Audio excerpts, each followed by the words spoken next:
Hello everyone, welcome back to daily reactions. मेरा नाम है वकास। मेरा नाम है उबैद। मेरा नाम है इबाद। तो भाई लेकर आते हैं आप लोगों के लिए दृश्यम का पार्ट 6। उससे स्टार्ट करते हैं। उससे पहले आप लोगों से रिक्वेस्ट है, अगर चैनल पर फर्स्ट टाइम है तो चैनल को सब्सक्राइब करके साथ लगे बेल नोटिफिकेशन को ऑन कर लें, ताकि फ्यूचर में आने वाली वीडियोस के नोटिफिकेशंस आपको वक्त पर मिलते रहें। लेट्स बिगिन दिस पार्ट 6 और देखते हैं कि मूवी में आगे क्या होने वाला है। इस केस में हमारे सामने 3 अहम सवाल थे।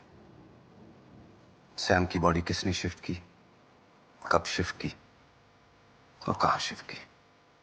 आज हमको इन 3 सवाल में से 2 के जवाब मिल गए। बॉडी विजय ने शिफ्ट की और मर्डर के अगले दिन ही शिफ्ट की, लेकिन कहां। कोई तो होगा जिसने उस रात विजय को देखा होगा। ये था ना। केस पढ़ने से पहले मैं इंसान को पढ़ता हूं। Vijay Salgaonkar is a smart man, और अक्सर स्मार्ट लोगों की एक कमजोरी होती है, वो अपने अलावा बाकी दुनिया को बेवकूफ समझते हैं। लेकिन विजय उनमें से नहीं है। सुना है आजकल बहुत बिजी रहता है वो। दीदी की बातों से पता चला है कि दीदी? आई एम सॉरी, नंदिनी कह रही थी कि विजय कोई फिल्म बना रहा है। बनाने दो उसे अपनी फिल्म शुरू वो करेगा, लेकिन उसकी एंडिंग हम लिखेंगे।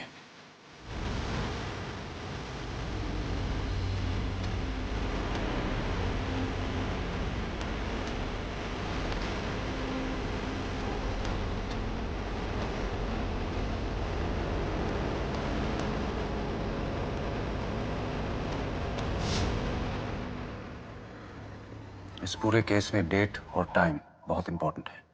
So let's recap the events, okay. 2 अक्टूबर की रात को सैम का मर्डर होता है। 3 अक्टूबर की सुबह विजय घर लौटता है और सैम की गाड़ी को क्वारी में ढकेल देता है। इसके बाद विजय अपनी कहानी को सपोर्ट करने के लिए नकली एविडेंस बनाना शुरू करता है। बस के टिकट्स, एटीएम में जानबूझ के अपना चेहरा रिकॉर्ड करना, मूवी टिकट्स वगैरह। फिर वो घर वापस आता है। सबके सोने के बाद तकरीबन 1 बजे बॉडी को शिफ्ट करता है। विजय 4:30 बजे तक घर वापस आ गया होगा, क्योंकि सुबह 5:30 बजे की बस से वो सब पैंजम गए थे। इस 3.5 घंटे की विंडो में 2 घंटे लाश को निकालने और अच्छे से दफनाने में गए होंगे। बचे 1.5 घंटे आने जाने के, which means उसने लाश को अपने घर के 45 किलोमीटर रेडियस में ही कहीं दफनाया होगा। हमने फॉरेस्ट इलाका और विजय के गोडाउन को खोद के चेक किया था, लेकिन कुछ नहीं मिला। Which brings me to my final point. Accurate location जानने के लिए एग्जैक्ट टाइम और रूट दोनों का पता लगाना बहुत जरूरी है। उस रात को जो भी उस एरिया में काम कर रहे थे, सबसे पूछताछ करो। ये न्यूज़पेपर वाले, दूध वाले, सब सुबह 3-4 बजे काम पे लग जाते। किसी ने तो देखा होगा उसे। सर, लोग कोऑपरेट तो कर रहे हैं, लेकिन अभी तक कोई इंपॉर्टेंट इंफॉर्मेशन नहीं हाथ लगी। एक काम करो, ये खबर फैला दो कि जो भी पुलिस को इस केस से जुड़ी नई इंफॉर्मेशन देगा, उसे पुलिस 5 लाख का इनाम देगी। सर, सरकारी पैसा है, 5 लाख ऐसे ही दे देंगे तो। किसने बोला 5 लाख देने के लिए? बाकी तुम समझदार हो। समझ गया सर। सोच मिंदूर जोरला नहीं याद आ रहा है सर। कितने लड़के काम पे तेरे पास? एक ही लड़का है सर। तो फिर याद नहीं आ रहे तू? हाँ? याद आया ना तो मुझे बताना। तो एक काम कर, 2 लीटर तूप और 2 किलो पनीर भेज देना घर पे। भिजवा दूंगा सर।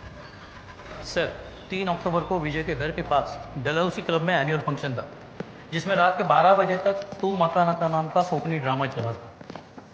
उसे देखने 60 लोग गए। उन 60 में से एक विजय का पड़ोसी है। आज ही जाके उससे पूछताछ करो। लेकिन सर वो यकीन के साथ कुछ नहीं कह सकता। मतलब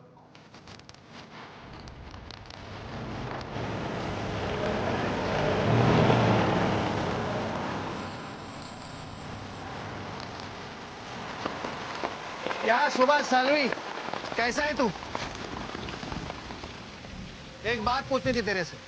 3 अक्टूबर 2014 को तू और तुम्हारी पत्नी तू माका नाका नाम का कोकनी ड्रामा देखने गए, यही डलहौसी क्लब में। गया तो था, लेकिन तारीख वही थी, वो मैं यकीन से नहीं कह सकता। फिर से शुरू हो गया है?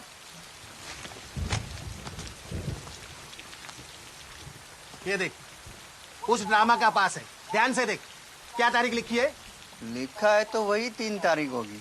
तो ड्रामा देखने के बाद तुम लोग जब घर लौट रहे थे तो तुम लोगों ने विजय साळगावकर को अपने गाड़ी में बैठ के वही कहीं जाते हुए देखा था क्या? नहीं सर, मैंने विजय को जाते वक्त नहीं देखा था। देखा सावन से, मैंने पहले ही बोला था यहाँ पे आना ही बेकार है। तो उस रात तूने विजय को नहीं देखा था? नहीं सर। 1 मिनट, अभी याद आया। मैंने विजय को उस रात देखा था, करीबन 4-4:30 बजे। तुम्हें पक्का याद है? पक्का याद है सर। उस रात मेरे बीवी को सुबह सुबह खतरनाक आस्मा अटैक आया था। मैं दौड़े दौड़े यही मेडिकल स्टोर में गया था। इन्हेलर लेके जब मैं घर लौट रहा था तो मैंने विजय को अपनी जीप में घर के अंदर जाते हुए देखा। ये बात मैं पूरे यकीन के साथ कह सकता हूँ सर। ऐसा है? तो इतनी बड़ी बात तुमने यकीन के साथ उस वक्त क्यों नहीं बताई जब ये इन्वेस्टिगेशन चल रहा था? तुमने सिर्फ ये पूछा कि विजय उस येलो गाड़ी में। ठीक है। जिस रास्ते से विजय आ रहा था वो रास्ता कहाँ जाता है? यही सर शॉर्टकट है विजय की केबल ऑफिस की तरफ। घर से निकल कर वो 15 किलोमीटर से आगे नहीं गया होगा। सर वो रेसिडेंशियल एरिया है और सेंट माइकल्स चर्च भी वहीं पड़ता है। सर कहीं उसी एरिया में तो उसने बॉडी को नहीं दफना दिया? वहाँ कोई भी गड्ढा खोदेगा, लोकल्स को तुरंत पता चलेगा। टूरिस्ट की सर शिव और जैनी की रिपोर्ट के मुताबिक तो यही लगता है कि विजय साळगावकर बहुत कॉन्फिडेंट है कि पुलिस वो जगह कभी ढूंढ ही नहीं पाएगी। अच्छा, यानी कोई ऐसी जगह जिसके बारे में हम सोच भी नहीं सकते। जैसे कि सेंट माइकल्स चर्च सेमेटरी। वैसे भी सर वहाँ रात को कोई जाता नहीं, तो हमारे लिए तो गुड न्यूज हो सकती है। अगर ये सच है तो ये गुड न्यूज नहीं, बैड न्यूज है। सर वहां पे कई सालों से कई लोग दफनाए गए। किसी का बाप है, किसी का बेटा है, किसी की बहन है। ऐसे में वहां खोदना नहीं शुरू कर सकते। और सर पब्लिक की धार्मिक आस्थाओं का भी सवाल है। पब्लिक जब भड़कती है ना तो बहुत पिटती है।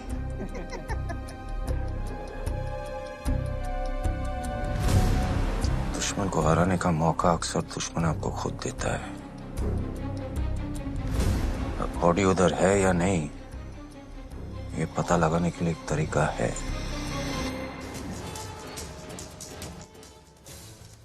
अनु मैं पढ़ रही हूँ, टीवी बंद करना। बच्ची वही है। प्लीज वॉल्यूम तो कम कर दे। तू अंदर जाके पढ़ना। अरे तू मामा देखो ना, अनु को इरिटेट कर रही है। अनु जा मेरे लिए चाय बना के ला। जा ना, चाय बना के ला। आप हमेशा उसी की साइड लेते हो।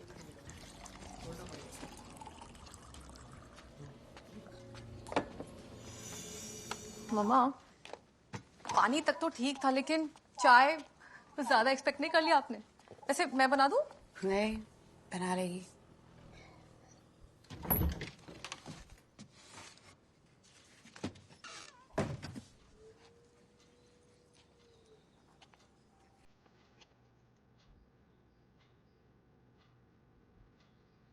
मम्मा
कुंडी तो भर आ भाई गई। ये पार्ट हो गया यहाँ पे कंप्लीट, और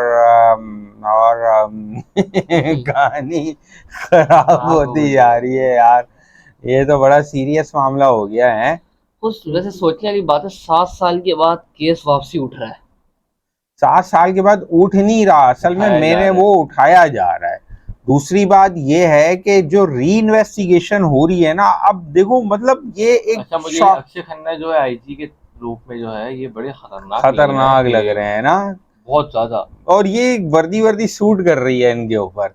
बहरहाल बात पता है क्या है, बात ये है कि अक्षय खन्ना ने जैसे री इन्वेस्टिगेशन करने के ऑर्डर्स तो दे दिए, लेकिन अब बात ये है कि इतना पुराना, मेरे ख्याल से ना अक्षय खन्ना ने जो एक न्यूज डलवाई, वो प्रिंट करवाई थी कि जो भी इस केस के बारे में इंफॉर्मेशन देगा उसको ना, वो गलती की है। क्योंकि अगर वो इस तरह नहीं करते और खामोशी से काम कर रहे होते तो शायद विजय हार जाता। लेकिन अब उन्होंने विजय को और चौकन्ना कर दिया। हाँ ये बात तो है।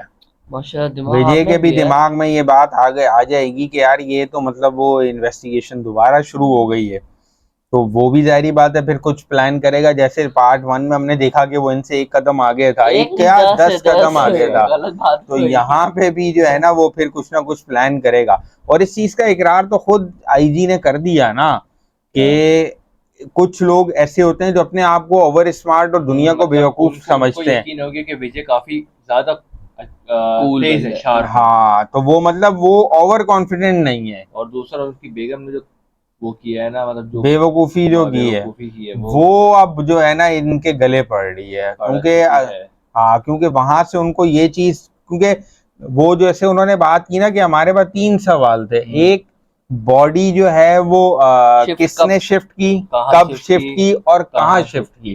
तो उसने कहा 2 के जवाब मिल गए कि किसने शिफ्ट की और कब शिफ्ट की, ये 2 जवाब मिल गए। अब कहाँ शिफ्ट की वो जवाब ये ढूंढना इन्होंने, वो जवाब मिल गया ना तो केस सॉल्व है। क्योंकि जब बॉडी मिल गई तो फिर बाकी सारे मामलात जो हैं वो विजय फिर खुद कन्फेस कर लेगा कि हाँ ये हमने किया है। कहाँ शिफ्ट की है तो फिर आगे पता चलेगा। इस चीज का हमें भी बड़ी क्यूरियोसिटी हो रही है कि कहाँ शिफ्ट की बॉडी। थाने की नहीं, बॉडी तो हमें पता है थाने में है ना, वो तो लास्ट वीडियो के एंड में बता दिया था ना उसने कि वो जिस थाने के अंदर ये लोग बैठे हैं वहीं पे है। लेकिन अब ये ढूंढ रहे हो। अच्छा, मजे की बात यह है कि वो जो उसने कहा ना अक्षय खन्ना ने कि कोई तो ऐसा होगा जिसने देखा होगा, अब कोई वो है, वो लड़का जो जेल से छूटा था वो हैगा, लेकिन अभी तक उसके कानों में ये बात नहीं पड़ी है कि इसके बदले इनाम मिलेगा, क्योंकि वो इस वक्त फाइनेंशियली वैसे ही परेशान चल रहा है। तो उसको जब ये 5 लाख रुपए की खबर का पता लगेगा वो भागा आएगा। थोड़ी थोड़ी समझ आ रही है। ये बंदा जिसको पता है कि रात में उसने देखा था विजय को, अब ये काम मांगने गया उसके पास जॉब के लिए। अब विजय ने अगले हफ्ते का बोला कि अगले हफ्ते आओ। अब विजय इसको रखेगा, फिर विजय के साथ एनी टाइम होगा। विजय की चीजें उसको पता लगेंगी, फिर उसको भी स्टोरी समझ आ जाएगी कि यार ये क्या मसला हो रहा है। और अगर उसकी पूछताछ हुई तो फिर पकड़ा जाएगा, वो आगे पता लगेगा। फिल वक्त तो कहानी ये है कि अब वो 2 सवालों के जवाब उनको मिल चुके हैं और तीसरे सवाल का जवाब वो ढूंढ रहे हैं। और अब देखो कि विजय तक ये खबर पहुंचती है कि नहीं पहुंचती है। और दूसरी बात ये कि जो विजय की बीवी है ना वो कोई और मजीद बेवकूफ़ी ना करते, सही है ना, क्योंकि उन्होंने क्या कहा कि उनके घर में जगह जगह पे जो है ना वो लगाए हुए हैं, माइक्स लगे हुए हैं, जिसके जरिए रिकॉर्डिंग्स उनको मिल रही हैं कि उनके घर में क्या बातचीत हो रही है। तो देखते हैं अब आगे।